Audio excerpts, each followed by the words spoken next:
আমরা সবাই জানি পাইন গাছে যে ফল হয় সেই ফলটা খাওয়া যায় না, কিন্তু আমি এখন যে প্রক্রিয়াটি দেখাবো এই প্রক্রিয়াটির মাধ্যমে এই ফলটি খাওয়া যেতে পারে। তো চলুন দেখে আসা যাক সেই প্রক্রিয়াটি। আমাদের সর্বপ্রথম কাজটি হলো পাইন গাছ থেকে পাইন ফল পেড়ে এনে তা শুকাতে দেওয়া, এবং ততদিন পর্যন্ত শুকাতে হবে যতদিন পর্যন্ত এটা মচমচে না হয়ে যায়।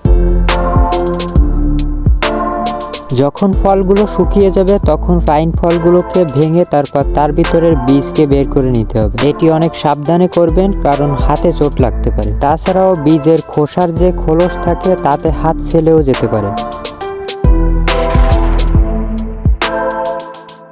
সব বীজ যখন বের করা হয়ে যাবে তখন এটাকে পানিতে হালকা ধুয়ে নেবেন, তবে বেশিক্ষণ পানিতে রাখবেন না, না হলে নরম হয়ে যেতে পারে। আর নরম হলে আমরা এই বীজগুলোকে ভাঙতে পারবো না। বীজগুলোকে যখন ধুয়ে নেওয়া হয়ে যাবে তখন হালকা শুকাতে দিবেন যাতে বীজের গায়ে থাকা পানি শুকিয়ে যায়।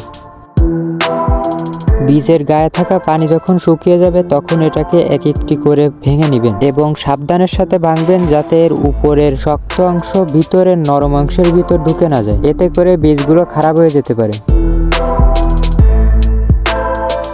বীজগুলোকে ভাঙার পর কঠিন অংশ ফেলে দিয়ে নরম অংশগুলো একটি বাটিতে উঠিয়ে নেবেন এবং ফুটন্ত তেলে ভেজে ফেলবেন। এই ক্ষেত্রে ততক্ষণ পর্যন্ত ভাজবেন যতক্ষণ পর্যন্ত ভিতরে সেদ্ধ না হয়।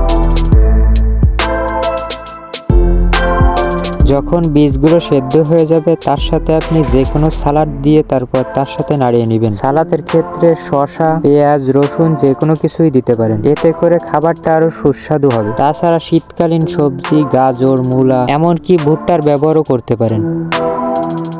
পাইন গাছের ফলের বীজের কঠিন অংশ শুদ্ধ আপনি ভাজতে পারেন, এতে করে হালকা একটু লবণ ছিটিয়ে অনেকক্ষণ পর্যন্ত ভাজবেন যতক্ষণ পর্যন্ত এটা মুচমুচে না হয়ে যায়, এবং তারপর দুই ধরনের খাবার রেডি।